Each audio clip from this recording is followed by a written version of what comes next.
शेतकऱ्यांच्या कर्जमुक्तीसाठी उच्चाधिकार समिती स्थापन करण्यात आलेली आहे। बच्चू कडूंच्या आंदोलनानंतर राज्य सरकारनं मोठा निर्णय घेतलाय। समितीच्या अध्यक्षपदी प्रवीण परदेशी असणार आहेत। 6 महिन्याच्या आत समितीला अहवाल देणं बंधनकारक असणार आहे। विशेष म्हणजे या समितीच्या अध्यक्षपदी मुख्यमंत्र्यांचे प्रमुख आर्थिक सल्लागार व मित्राचे मुख्य कार्यकारी अधिकारी असलेले प्रवीण परदेशी असणार आहेत। प्रहार संघटनेचे सर्वेसर्वा आणि माजी मंत्री बच्चू कडू यांच्या नेतृत्वाखाली नागपुरात सुरू असलेल्या शेतकरी कर्जमाफी आंदोलनानंतर सरकार ॲक्शन मोडवर आलंय।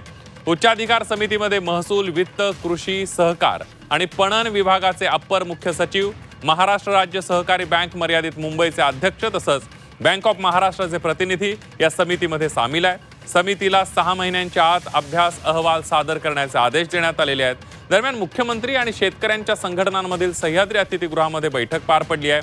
या बैठकीत शेतकऱ्यांच्या प्रश्नावर सकारात्मक चर्चा झाल्याची माहिती आहे।